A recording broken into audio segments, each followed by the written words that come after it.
Last summer I built a bicycle. To be honest, when I started out with just a rusty old frame, it seemed like an overwhelming task.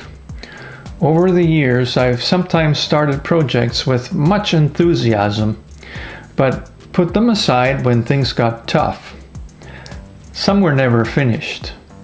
I had no real pressure to finish building this bike. I had another road bike that was enjoyable to ride and fit me well. But I'm more into touring anyway, so maybe I didn't really need another road bike at all. Well, I decided last year to focus on building this YouTube channel into something bigger. That's what helped me build my new road bike from start to finish. Hello friends, subscribers, viewers. Thanks for watching, as it has helped me finish this project. I am George Schlacek, the one and only, and a proud YouTuber, even if still kind of small at this point. It was when I decided to make videos about the bike building process that it became clear I could actually get this done. When the first video about repainting that rusty frame had a good response, and the paint job turned out better than any I had ever done before, it did wonders for my motivation. Not only was I building a new bike for myself, but I also had an audience who were counting on me to continue with the project and eventually present a finished bike. This was my job now, and you guys were helping me be accountable for it. Hey you! Build a goddamn bicycle! There were serious problems along the way. I had trouble building my rear wheel, even after carefully selecting a hub that fit the frame and taking exact measurements of my rims. The correct spoke length was not easy to determine. I had to learn a few things before I could build this wheel. There were different calculators online and charts for different types of rims. The rims I had laying around were basically rejects from our local community bike shop. Who wants a road bike with ancient steel wheels in the 21st century? I could have easily found some complete aluminum wheels for this bike, and it would have made it lighter overall. Lighter is what all modern bikes strive to be, so it has to be better, right? Well, yeah, who doesn't want to go faster with less effort? Lightweight is the ticket, or isn't it? What I found on my previous road bike, which was quite heavy, was that the steel wheels have a few advantages that modern bike manufacturers have forgotten about or are afraid to offer in their lineup because of the weight. First off, when a wheel is spinning, it has momentum. Momentum is more powerful the more mass is spinning. So if the rim is heavier, it will most certainly add to the momentum. This effect is called the flywheel effect. Energy can be stored in the spinning wheel. On a road bike with steel wheels, this really adds to the fun of riding. You can build up a lot of speed on flat ground or descents. When the grade changes, the energy that is stored in that momentum allows you to maintain a high speed even up a hill for a certain period. This doesn't happen entirely on its own, but with some well-timed effort, it can feel amazing. I've climbed mild ascents at a speed of 30 kilometers with this bike. It was challenging and got me tired fast. But just the feeling to have this extra power makes it worth it. That's quite possibly all it is, a feeling. But unless you're into racing, road cycling is all about feeling good. Wouldn't you agree? What else are steel wheels good for? Steel is a bit more flexible than aluminum and tends to hold its shape better when under stress. It means that they seldom go out of true. Then they also look pretty sharp when they're clean and shiny. Mine are probably 40 years old, but they're as good as day one. I'm not sure anyone's ever going to ride on 40-year-old carbon rims. Prove me wrong if you can. I'd like to read about your experiences in the comments. Really? Wow! There's more to a bike than a set of wheels and a frame. Only that I had none of it when I started. The first part I bought was this beautiful Sugino crank set. It cost me $100 on eBay. That's of course a fair price for the good condition it's in, but it was a bit more than I had hoped. This thing has an outer chain ring with 54 cogs versus 46 on the inner one. That's more than most road bikes, and what it means is a very fast gear ratio. The bike can go fast without having to pedal at high frequency, but also that it will be harder to pedal. What I found is that this makes riding that bike unbelievably intense, but the reward is more speed. The real benefit though is how easily you get in shape riding this bike. Let's assume you're training for a race. Wouldn't it be beneficial to ride a heavier steel bike with a high gear ratio and steel wheels for training instead of a super light carbon bike? Yes. Let's cover the rest of the drivetrain now. The rear cogs are part of a simple Shimano 6-speed freewheel. The range is from 14 to 28 cogs on old style 27-inch wheels. Shifting is done via down tube shifters from Suntour and derailleurs from that same brand.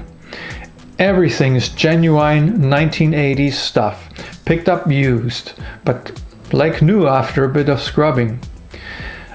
I was truly amazed at how smooth this system shifts. It was in the 1990s that index shifters became the norm on most bikes. Riding my home-built bike sometimes makes me wonder why. Next thing to tell you about are the brakes. With a vintage frame, the choice of brakes is somewhat limited. Those bikes typically came with simple caliper brakes that could sometimes be a headache when trying to keep them centered. Some research revealed that newer brakes were better in that regard by adding a second pivot point. I spent quite a few hours online shopping for the best deal on brakes and finally found some awesome Shimano Tiagra brakes on Amazon. I'm not sure what the price was anymore, but it was a great deal since it specifically said the set had both front and rear brakes. Unfortunately, the ad was deceptive and only one brake was delivered. Where's the other brake? I complained and was offered a discount, but it left me with the impression that I had been intentionally deceived. When ordering bike parts online, you have to be careful. Bullshit! Next round I'll probably just dig in the bins at our local Bike Edmonton shop, a non-profit that strips donated bikes among other things like rebuilding bikes. Back to my bike. I got my other brake from eBay. Same model, different seller from a different country. Once both brakes were installed on the bike, you'd never guess it. They work like a charm, even on the steel rims. For the rest of the parts, I mostly gathered good used parts from the non-profit bike shop I've been telling you about. I'm out with my road bike and I realized that in my script there was a few things that I didn't tell you about when I put my bike together, what went into it. The one thing that's probably still among the most expensive or valuable of the whole bike is the Brooks B17 leather seat.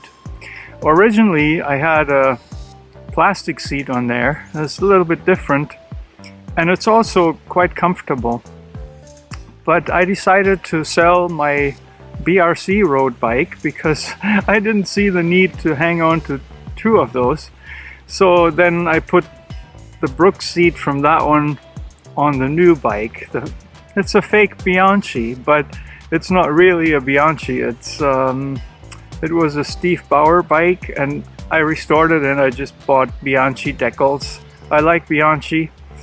You could give me hell for this, because for you purists out there, this is probably not a good thing to do. You son of a bitch. But look at how cool this bike looks with those Bianchi decals.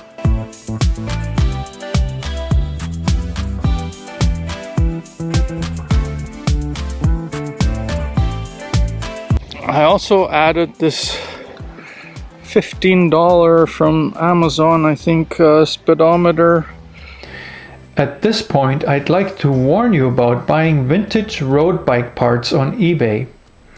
There are collectors out there who will pay high dollars for bike parts that fit a particular bike.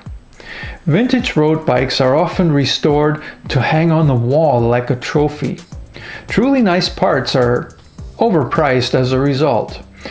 If you can, resist the temptation to pay top dollar for simple parts.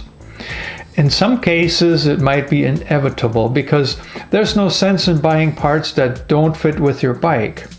But it is always a good idea to check local sources.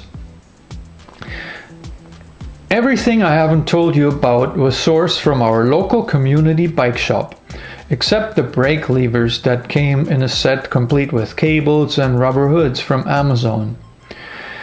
It hasn't quite been a year, and due to our long winters, I haven't ridden this bike as much as I would have liked. But now that summer is here, I ride it regularly, and the average ride is about 60 kilometers.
I'm having a lot of fun with this bike.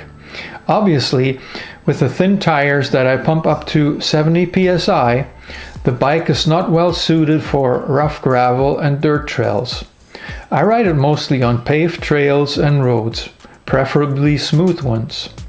The feeling I get from riding it is almost like flying, except that I can't take off. The other day, a guy on an electric bike suggested to race me. His power came mostly from the batteries, but he did some leisurely pedaling. I fell behind at first, but then decided to take him up on the suggestion. It was on a paved trail with no other cyclists around and mostly on flat grade. Once I had built up momentum in the higher gear range, using the large chain wheel, I easily kept up and then overtook the guy, and kept ahead of him for the rest of the trail.